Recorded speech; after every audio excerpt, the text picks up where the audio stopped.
Peter Dutton has shown yet again how a coalition government would differ from Labor by declaring it too big a security risk to admit any more people to this country from Gaza.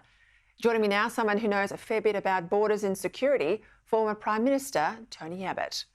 Tony, welcome to the program. I know you've been following this issue of visas out of Gaza for many months now.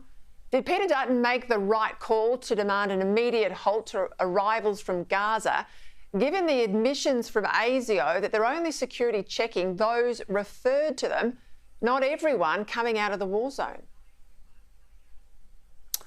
And Peter, they can't really do proper security checks because ASIO is not on the ground, Australian officials are not on the ground.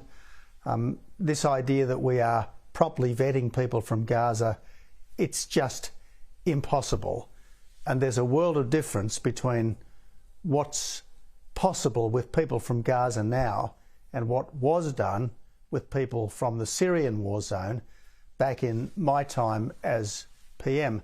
But I do want to make this point, Peter. Well, let me just, Tony. As James Patterson said yesterday, the appropriate number of Hamas sympathisers in Australia is zero.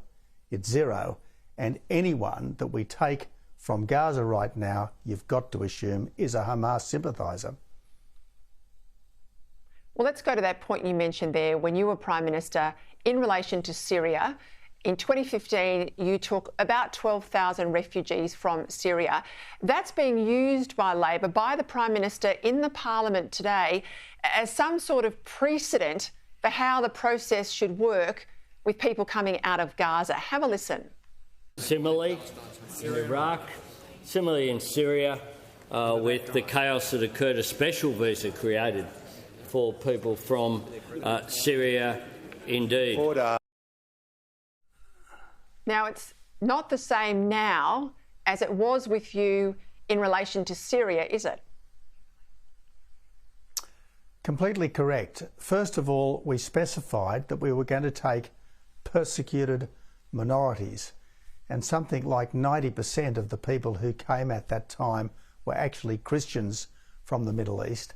And second, we had our officials on the ground who went through and carefully vetted all of those arrivals. It is simply impossible to do security checks on people in Gaza who might subsequently come to Australia. So really, we are stuck with whoever chooses to apply, and you've got to assume under current circumstances that all of them are going to be Hamas sympathisers.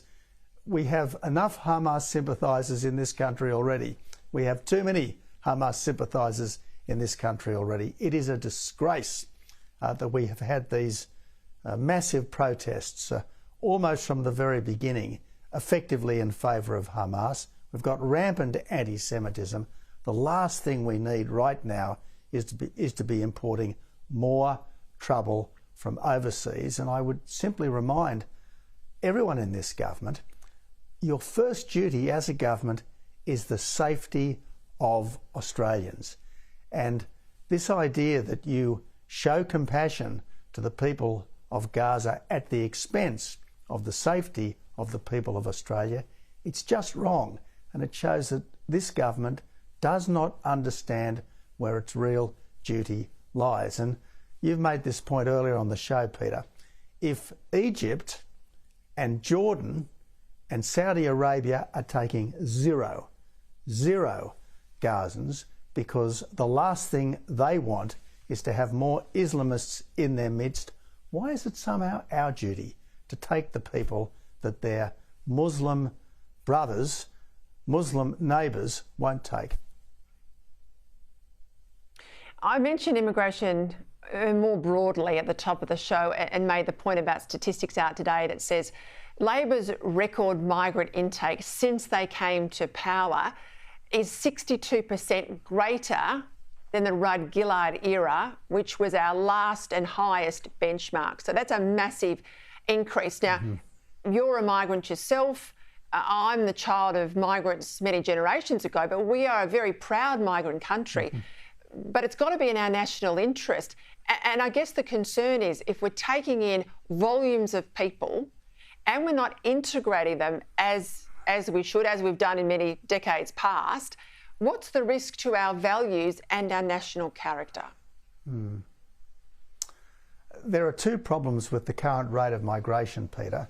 The first is that we simply can't house people coming in at the rate of 500,000 a year. And second, there's not nearly enough stress on the need for all our migrants to join Team Australia.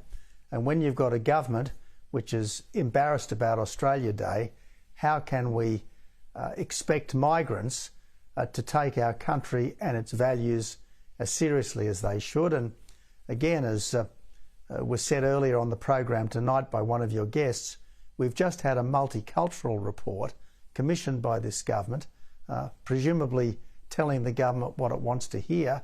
And this multicultural report says that we should have citizenship ceremonies in languages other than English. Now, come on. The absolute basic requirement of people who want to join Team Australia is that they strive to operate in the national language. Tony Abbott, I know you love the flag and I know you think English is important, so you're spot on. Thank you for joining me tonight. Thanks for your time.